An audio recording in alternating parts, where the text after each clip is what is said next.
Un saluto a tutti. Io sono Simone Mariam di Mittdolcino. Sono molto contento di presentarvi oggi l'ospite direttamente dal Canada, Cynthia Chung, docente, scrittrice e co-fondatrice ed editore della Rising Tide Foundation. Hi Cynthia, how are you? I'm good, thank you. Thank you very much. Welcome to our program. I would like to start our interview asking about the Eurasian bloc, because the Eurasian trend seems to be the opposite of what the West has decided to undertake. Analyzing the summit that took place in Dushanbe last month to mark the 20th anniversary of the Shanghai Cooperation Organization makes us realize that the entire global South, stunned by the accelerated collapse of the Western Empire and its unilateral rules-based order, now seems ready to embrace the new groove, fully displayed in Dushanbe, a multipolar Greater Eurasia of equal sovereigns. Plus, Russia has left NATO. What do you think about that? I think that it's a very positive thing, and I think that we're in a point in history where, for the first time ever, maybe most of the world sees the Anglo-American empire for what it is, and that their interests, which are not even for their own people, by the way, it's more of a representation of a controlling group, have basically sabotaged all of their supposed allies.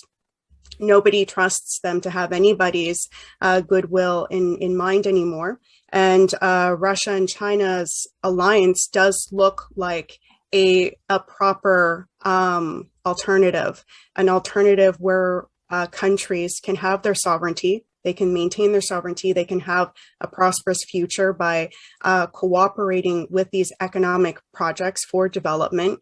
And it's understood that the terrorist activity, for instance, that's been going on in the Middle East, besides the whole Western funding to that, is an outcome because of the lack of economic development in those areas. If they were to have an increased standard of living, access to basic, resources and educational facilities, there wouldn't be this kind of ease to recruit people, because you tend to only recruit people into these types of extreme fanatical beliefs when there's a lot of desperation going on. And so China very clearly has taken a leading role in talking with many countries who recognize that in order for them to have a future, they need to develop. And the IMF, the World Bank, they've never done anything to actually do what they were supposed to do, which was this very thing. And China is now offering a competent alternative. And Pepe Escobar, he wrote a good article on the Shanghai Cooperation Conference, and he quoted the author Glenn Deason, who wrote Europe as the Western Peninsula of Greater Eurasia. And to quote Pepe, he said, Deason writes how the concept of Eurasia, unifying Europe and Asia, has through history been an alternative to the dominance of maritime powers in the oceanic-centric world economy. And now the British and American strategies have been deeply influenced by the ghost of an emerging Eurasia, a direct threat to their advantageous position in the oceanic world order. However, unlike what I think is the misinformation going on about this, it's not another hegemony that's threatening a prior hegemony. This is a genuine offer for national sovereignty and economic development, which is what the Anglo-American Empire has been attacking very clearly since the end of World War II. But it's been going on for, before then as well. And NATO has also shown itself to be in conjunction to the Shanghai Cooperation, increasingly becoming irrelevant. And the AUKUS and the whole Quad thing just shows how desperate the situation is and how delusional China has just displayed their a capability to launch a missile that like went around the world, passing through the southern hemisphere first, which was able to avoid, a lot of where the surveillance equipment is usually set up. And, Russia as well is incredibly advanced in its defensive capabilities. There's really not a situation at this point for the Anglo-American Empire to think that they have any kind of military supremacy. And that's one of the reasons why they screwed over France, because they said very clearly, France doesn't have a military. So what use do we have for France? And that just goes to show the kind of attitude that they have, that they're willing to, let anyone hang in the wind, so to speak, for their agenda, which doesn't benefit anybody, not even the people who live in those countries. Yes, hopefully I mean, you make me think about the fourth political theory of Alexander Dugin that I had the luck and the honor to interview. So it seems that what the Russian philosopher has described is taking place, it seems, because as you said, we are seeing two different systems that one is emerging, the multipolar system, and against the unipolar system. That's, I think, the European bloc, the Western world, is the last resort of the group of power that believes in this unipolar system. Correct me if I'm wrong. So hopefully, as you said, from the multipolar system, a genuine aid will come to the world. A genuine will to cooperation, because it seems like almost something unbelievable. A cooperation, a balanced cooperation between amongst countries, seems something unbelievable from a European point of view. After 20 years of EU, seems almost unbelievable. We hope that's going to take place. Because the West, what I see the West that does not seem to be up to the global challenge it faces. Will it become a mere accessory to Eurasia, a place where once upon a time there was freedom and democracy? Or do you think it will be able to recover? I think that Italy, France, and Germany, I mean, the United Kingdom as well.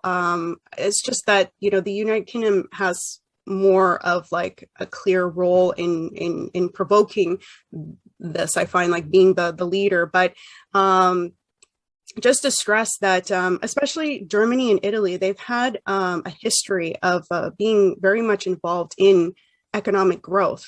And Italy, especially with their, as I was mentioning to you earlier before the interview started, Enrico Mattei is a really great legacy of Italy that should be revived, and it's not too late to revive.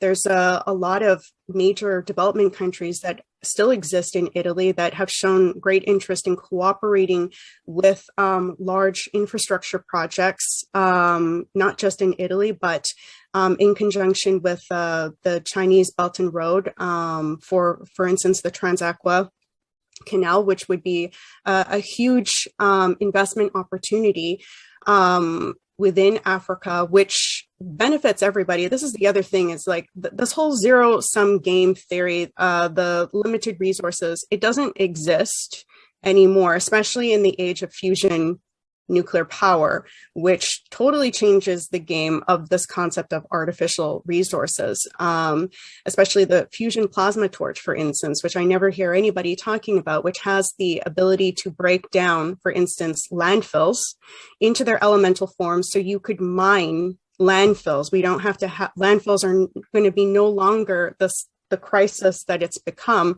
of where do we ship our garbage. it will actually be a way to just reuse everything that we have prior use for. We can reuse again and build it anew. And also with that technology, we can create certain types of material that we don't have the capability of creating right now. So it's an incredibly important thing, and fusion nuclear is the most clean energy. I'll say a little bit more on that in terms of the whole COP26 situation, but there is no zero-sum game anymore, and it's in everyone's best interest to collaborate on large infrastructure projects that, for instance, the high-speed rail that'll be connecting many countries together. This is a beneficial thing for trade, for economic growth, but also for cultural development in these areas and exchange of information in various forms. So these are positive projects. And to get back to what you were bringing up on, do we trust, how do we know that, China and Russia are necessarily genuine? And I would say one thing is that Russia and China, they took a heavy brunt from the World War II war. And, China had a really tough time, Russia as well afterwards. And they have that, I think, as a collective memory, especially, the older generation has a very strong memory of that. And I think that when you remember something like that, you don't take for granted an opportunity for peace and collaboration. I'm living in Canada, in North America, and we haven't really had to deal with anything like that. So I can understand why Canadians are probably going to be one of the slowest to understand the benefits of this. But, the countries in the Middle East, the countries in Southwest Asia, they all have been through quite a bit in the 20th century, and I think everybody's had enough.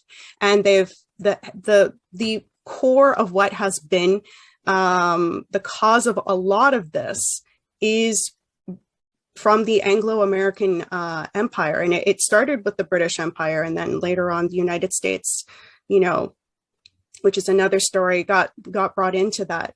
So we don't have to have this kind of hegemonic policy. It's actually not benefiting anyone but a global elite. It doesn't benefit the people. And so the people should realize that they shouldn't support any kind of confrontation with countries at this point. It's not in anyone's benefit. Absolutely, I do agree with you. It's not a benefit for anyone.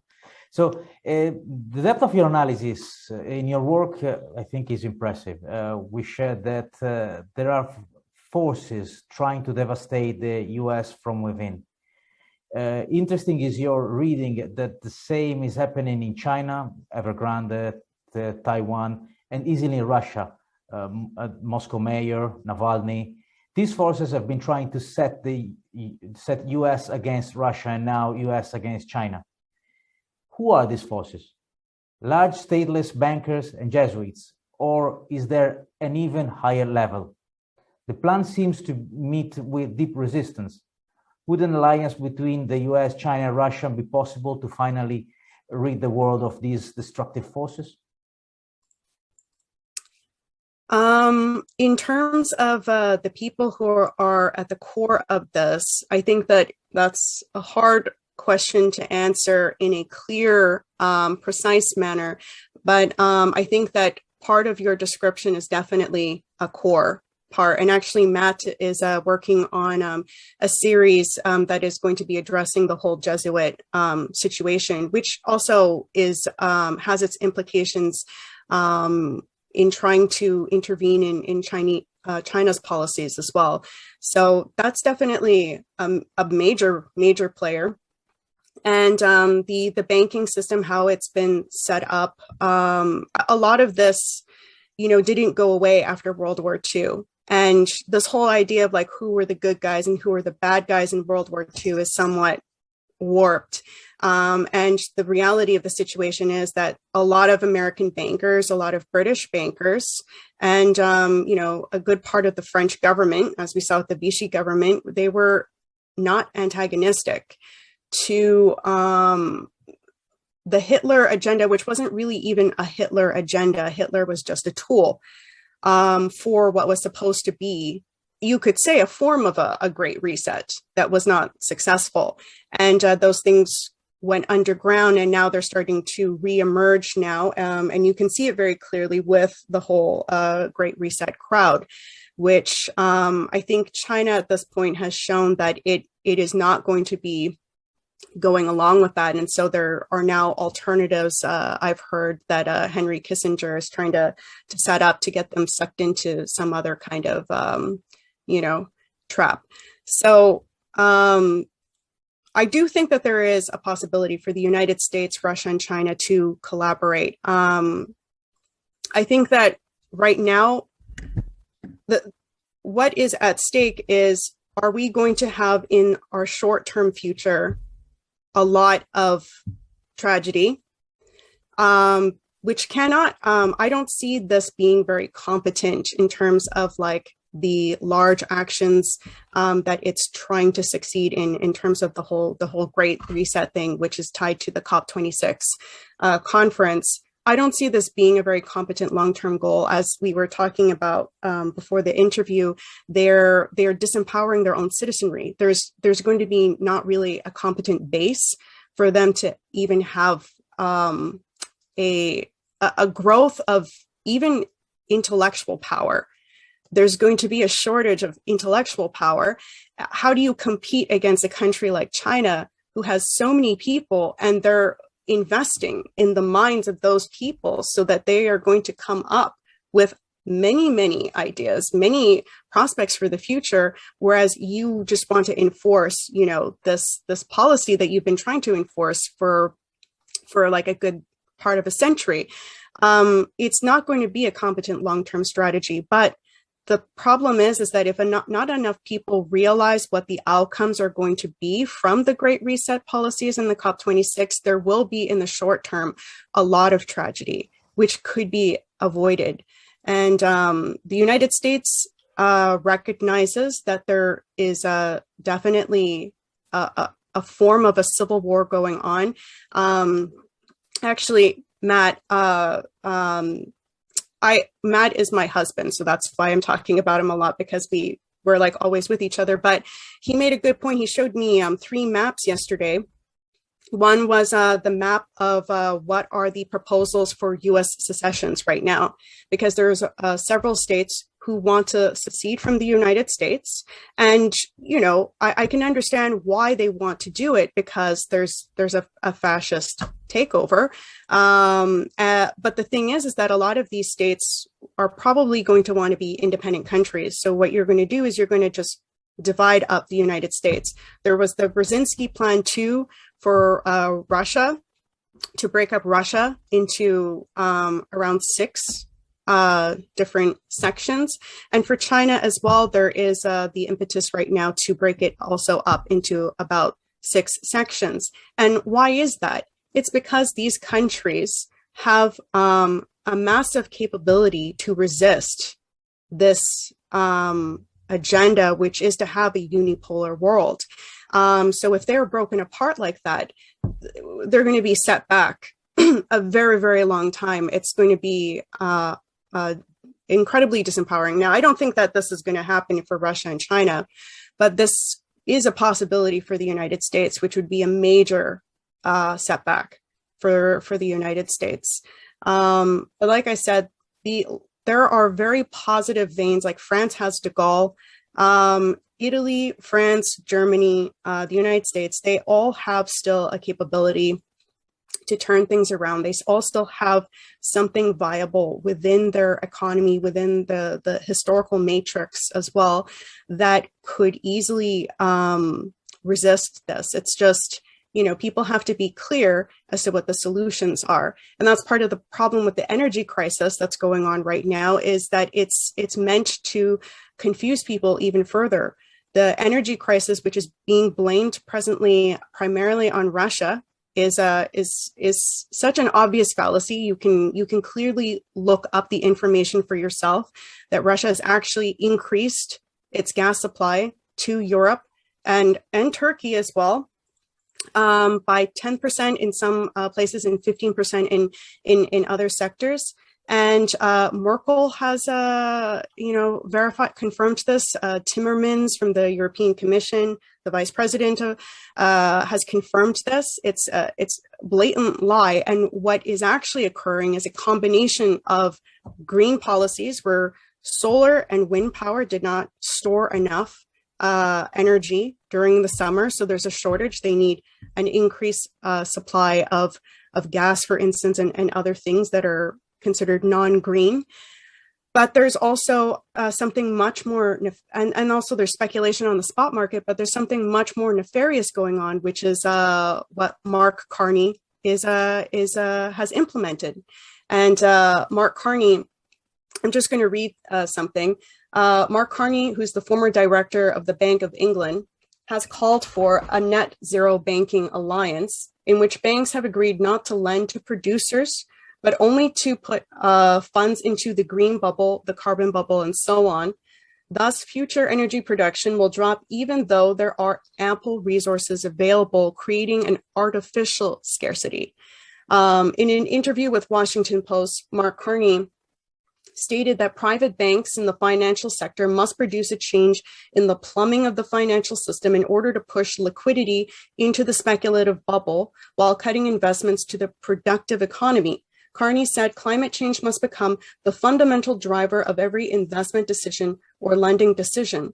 So in other words, if you are not part of the green program, if your energy form is not part of the green program, which by the way, they seem to deny that nuclear is part of the green program, which nuclear is a clean form of energy. If you are not part of that, you don't get credit. And so what is going on right now is that's not only driving up energy prices, but it has already caused, in the case of UK, for 5 of the energy companies to go bankrupt. And Zero Hedge had published an article not too long ago predicting that the majority of the 55 UK energy companies are going to be going bankrupt in the near future because of a direct outcome of Mark Carney's policy. So this whole idea that the energy crisis is based off of scarcity or Russia, using energy as a weapon, all of this is completely false, and you can easily verify it for yourself. In addition, the COP26 that's going to be coming up in a few days now, they have, I think, a big thing that people need to keep in mind with this is that they have not been open to nuclear development. I mean, Germany, for instance, they want to promote the German model for everybody in Europe right now, where Germany went from having something like 30% nuclear power in, 2000. Anyway, it was like about 15 years ago, and then in not so long ago, presently they're at 11.4% of nuclear power, and then by 2022, I believe, they want to shut down all of their nuclear power when they can't actually, produce a sufficient amount of energy for their people. They're going to increasingly shut down the energy production that they have, which, I mean, everybody should put 2 and 2 together of like what kind of policy that is explicitly, promoting. But Nuclear Newswire also has made the point that according to Kirsty Gogan, co-founder of TerraPaxis, a senior climate and energy advisor to the UK government, all 3 green zone applications by nuclear groups were rejected. So what Nuclear Newswire reports is this example is just another inconsistency in the fight against climate change from governments and non-governmental organizations around the globe, considering that a recent UN report shows that international climate objectives will not be met without nuclear power. Given that nuclear power currently produces 20% of the energy and 43% of the zero carbon energy in the United Nations Economic Commission for Europe geographical scope, it is clear that it should be a big part of the global economy's drive to net zero. Yet nuclear advocates will be frustratingly left on the sidelines of the green zone at the upcoming COP26 mega conference, which Again, goes to show why countries like China, Russia, Iran, Brazil, South Korea might not be going to this COP26 conference, is because it's going to be an obvious attempt to strong arm these heads of state into signing something that is going to devastate their countries. Yeah, absolutely, absolutely. I think they keep feeding this false narrative for everything, I suppose. And my last question is about one of your article. It's a complex article. It's two-part article on strategic culture. One is the Great Reset, how a managerial revolution was plotted 80 years ago by a Trotskyist-turned CIA neocon. And the roots of the Great Reset agenda and clearly be traced back 80 years ago when James Burnham, whom you describe as a Trotskyist-turned CIA neocon, wrote a book about his vision for the managerial revolution. And the other part of the article is entitled How the Great Reset was thought up by the original proselytizer of totalitarianism and the father of neoconservatism. Because you describe in this double article, let's call it, how a certain totalitarian mentality circulated in American elite circles and how today this mentality is increasingly becoming a reality. And can you elaborate this? Because I think it's crucial to realize it. Yeah. Well, again, it comes back. I think that for anyone who wants to have a somewhat functional idea of how we ended up where we are today, they need to understand the history from World War II to now, or even better, World War I to now, and what was the world situation before World War I. As Burnham, first of all, Burnham, who was a Trotskyist, a high-level Trotskyist who worked very closely with Trotsky, had made the point. He wrote The Managerial Revolution in 1940 or 1941, when he had already said that he had disowned Marxism at that point, I think just a year before. He was making the point in this book, which there's a lot of evidence to show that George Orwell actually based his 1984 book off of this. George Orwell did write Second Thoughts on James Burnham, and the news magazine that Burnham started with William F. Buckley, the National Review, they even acknowledged that Orwell based his book 1984 off of Burnham. Burnham's view of the world is that national sovereignty of states needs to be dismantled, that you need to have three controlling centers. He says the United States, Germany, and Japan, which tells you something because this is written during World War II. And it also tells you something in terms of what was within the United States at that time, because Germany was, fascist. Japan was fascist, like in a very public way. But the United States was supposed to be a democratic, free country. So why did Burnham bring up the United States as well? And the thing is that, whatever your thoughts are on Franklin Roosevelt, I think that it's very clear that Wall Street was no fan of Franklin Roosevelt, and Keynes was also critical of Roosevelt. So that might be a confusing thing for people to think about, but Roosevelt's New Deal is not the form of Keynes's New Deal that they wanted to see. But Burnham was making the point that there was a possibility for a managerial class to replace a capitalist system, and that this was already in place and pretty much in full swing. He's very confident that this was going to occur, and I think that the fascist undercurrents within the United States, which it's very clearly seen in what was governing Wall Street. JP Morgan was a clear part of this, that the Cora Commission, went after JP Morgan, which Roosevelt conducted. So that should also give people an idea of where Roosevelt stood in this. But Wall Street was pro pretty much the fascist takeover. There were elements in Britain as well that were pro the fascist takeover, because the fascist takeover was a representation of the global elite's interests, which we are now back. We're seeing this again with the Great Reset agenda, where the way that the banking system is being organized increasingly, again, seen with Mark Carney's policies, is to put liquidity into the banking financial sector and to take it away from the productive sector. So it seems it would have been possibly successful if they had what they wanted to have, which was a global control. But I think that nobody could see what China ended up becoming.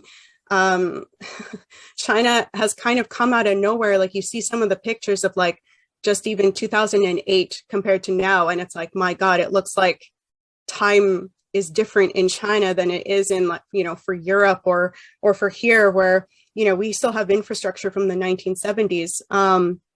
China has really come out of nowhere as an economic force, and this global agenda is not going to be super successful with what China is offering, and Russia too, in collaboration with that, and the fact that they're organizing the Shanghai Cooperation as well in terms of a defensive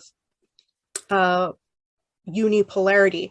So the whole global elite fascist undertones, it's I think a lot to go through in just a few minutes, but I suggest people read the articles that I've written on it, and just to say that it's the same old game. These are things that have existed for a very long time.